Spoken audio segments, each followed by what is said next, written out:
Supposed Former Infatuation Junkie is the fourth studio album and second internationally released album by singer-songwriter Alanis Morissette, released by Maverick Records in the United States on November 3, 1998. Background: after the massive success of Jagged Little Pill, Morissette was considered one of the biggest music stars in the world, and many fans anxiously awaited a follow-up album.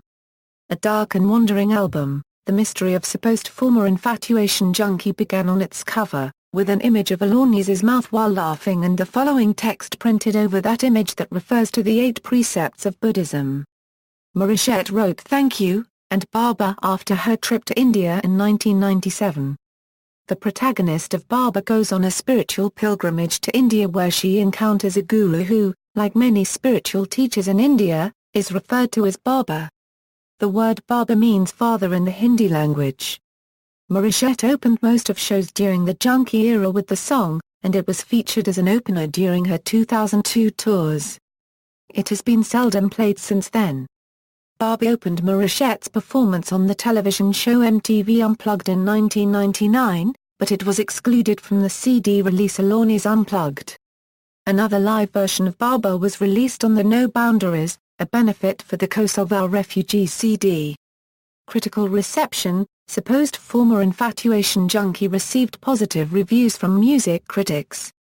Stephen Thomas Aliwin from AllMusic awarded the album 4 stars. He labeled the album a clear step forward.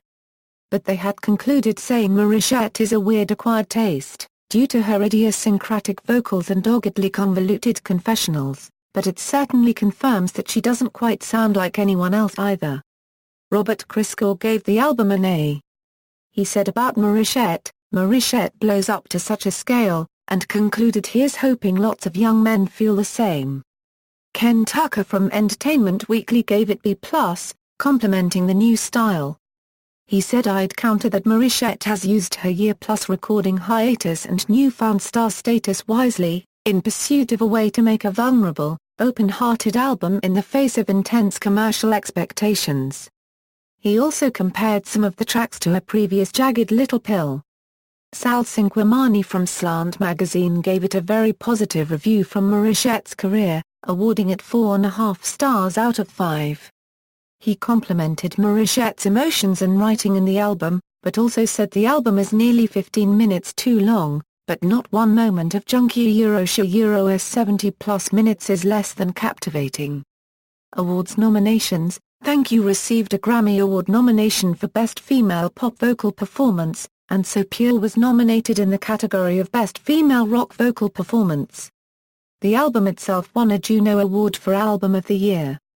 Commercial response: it debuted at number 1 on Billboard 200 with 469,000 copies sold in its first week, and the New Zealand Albums Chart, Morissette's second consecutive number 1 album, and was certificated to a platinum by RIANZ, selling over 30,000 copies. The album also debuted at number 1 in Switzerland, and stayed in the charts for 31 weeks. It was certified platinum in that country.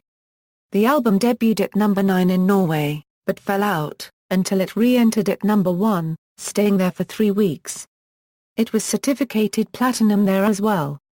It also peaked in the top 10 in many countries, including the United Kingdom, Australia, United States, France, Sweden and other European countries. The album has sold 2,604,000 copies in the United States as of March 2012. The album sold 2.2 million copies worldwide on its first week of release and over 5.2 million copies worldwide within a month. Singles: the first single from Supposed Former Infatuation Junkie, Thank You, was released to US radio in October 1998. It charted considerably high in initial airplay because of the anticipation for the album, but many critics and listeners who had pigeonholed Morissette as an angry woman were surprised by the song's calm and serene feel. Released in November, the album debuted at number 1 on the US Billboard 200 with the highest first-week sales for a female artist at the time, selling 469,054 copies in its first 7 days. She held this record for 2 years, until being outsold in first-week sales by Britney Spears' Oops. I Did It Again, which sold 1.3 million copies in 2000. It held the #1 spot for an additional week, before falling to 8th place in what is generally a busy shopping period because of the holiday season. Over the next few weeks, sales for the album slowly declined, and then faltered drastically.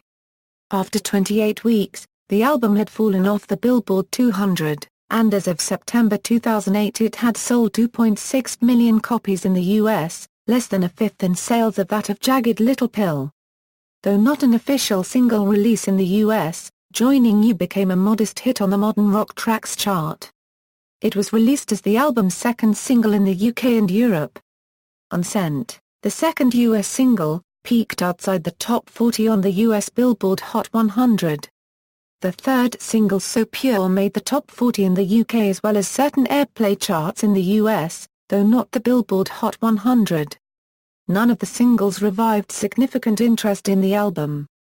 Promotion. As with the previous album, Morissette did an extensive amount of touring in support for this record.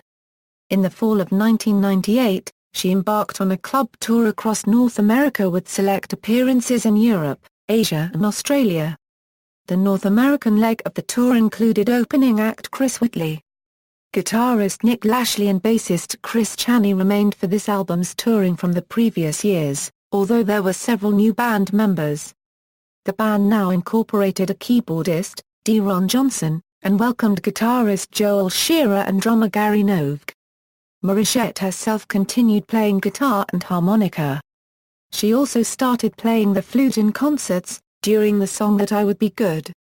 In January 1999, the Junkie tour kicked off, and lasted through July, then returned in October up until the end of December. Opening acts included Garbage and Liz Phair, among others. The worldwide tour had alternating setlists for every leg, but included the usual set openers and closers. The concert introduction music was a track from DJ Shadow, entitled Building Steam with a Grain of Salt. During the tour, Morissette wrote the song Still for the Kevin Smith film, Dogma. This song was performed live for the first time in July at Morissette's VH1 Storytellers special. After that special, she performed in front of thousands during 1999's Woodstock Concert Festival in New York. Unlike the previous tours, Morissette focused mainly on performing songs that had been released and didn't perform any new songs, aside from a couple B-sides during the second half of the year. In May, Morissette and Tori Amos announced the 51, a 2-week tour, which filled the touring void in August and September before the Junkie tour recommenced. The tour would be a joint venture, as they both co-headlined the bills. Toward the end of the tour, Morissette recorded her MTV Unplugged concert special. During the final weeks of the Junkie tour, keyboardist Deron Johnson left the band and was replaced, and Gary Novak took a temporary leave and was replaced as well. Morissette announced a summer tour in 2000 called the One Tour, which kicked off with 2 dates in North America, before continuing in places she had never toured before across Europe and parts of Asia.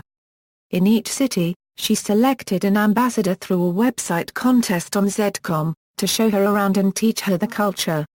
It was after this tour that Morissette kicked off MSN and Direct's concert series, Music in High Places, where she performed acoustic on the Navajo Nation in Arizona, and also learned the cultures, practices, traditions and songs from the natives in the area. This was Morissette's final performance and release that tied into promotion for supposed Former Infatuation Junkie before she started writing her follow-up, Under Rug Swept. Track listing: all lyrics written by Alanis Morissette, all music composed by Morissette and Glenn Ballard, except where noted. Unreleased songs B-sides and unreleases. There had been many songs performed live during the tour in support of Jagged Little Pill, and during festivals in between albums that did not appear on the album. It was never specified if those songs were supposed to be included or not, but one of the songs did make its way through, Can't Not, which was first performed live on January 12, 1996 along with King of Intimidation, and No Pressure Over Cappuccino.